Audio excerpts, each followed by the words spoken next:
नेक लोगों को सिर्फ दुनिया की ज़िंदगी में ही नहीं बल्कि आखिरत में भी बड़ी मुकाम हासिल होती है।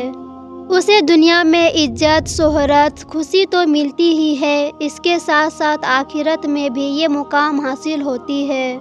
इस वीडियो में हम जानेंगे कि नेक लोगों के रूह कैसे निकाली जाती है और मरने के बाद उसे क्या मुकाम हासिल होती है। लिहाजा वीडियो को पूरा देखें और वीडियो अच्छी लगी हो तो लाइक, शेयर, कमेंट ज़रूर कीजिएगा।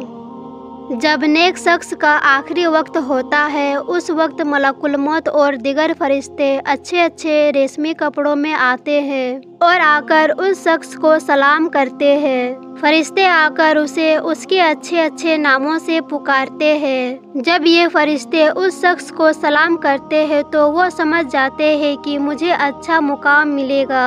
फरिश्ते रूह निकालने से पहले उसे बशारत देते हैं कि ए नेक इंसान, तेरे अमाल से तेरा रब राजी हुआ और तुम्हारे लिए जन्नत तय कर दिया है। जो ही उस नेक शख्स की रूह ये बात सुनती है वो बाहर निकलने के लिए मचलती है, लपकती है और फरिश्तों से कहती है, जल्दी मुझे निकालो और ले चलो। वो तेजी से निकलती है और जब वो निकलती है तो इतनी आसानी से निकलती है जैसे एक थैले को खोल देने पर पानी निकल जाती है। जब रूह निकल जाती है तब फरिश्ते उस पर खुशबूदार रेशमी कफन लपेट देते हैं और उसे लेकर पहले आसमान पर पहुंचते हैं। पहले आसमान पर पहुंचते ही उसकी खुशबू पूरे आसमान में फैल जाती है। इस खुशबू से आसमान के लोग जान जाते हैं कि कोई नेक रूह आ रही है और फिर सारे लोग उस नेक रूह का बहुत अच्छी तरह इस्तकबाल करते हैं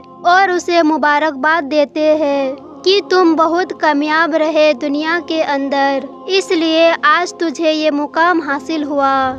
इसके बाद सारे फरिश्ते उसे छोड़ने के लिए दूसरे आसमान पर जाते हैं। वहाँ भी इस्तकबाल किया जाता है, मुबारकबाद दी जाती है और फिर सारे फरिश्ते मिलकर तीसरे आसमान छोड़ने को जाते हैं। इसी तरह चौथी, पांचवी, छठी, उसके बाद सातवीं आसमान पर पहुँचती है। सातवीं आसमान पर अल्लाह ताला फरिश्ते को हुक्म देता है कि इसे उसी जगह पर डाल दो, इसलिए कि मैंने इसे मिट्टी से पैदा किया था और दोबारा इसी से उठाने वाला हूँ। और फिर अल्लाह फरमाता है कि इसका नाम इल्लीन में लिख दो, यानी नेक लोगों के रजिस्टर पर लिख दो। फिर नेक रूह उसी आसमानों से लौटते हुए खुशामदीद सलामतियाँ सुन के ज़मीन पर आती है और फिर दोबारा उसके रूह को उसके जिस्म पर डाल दी जाती है।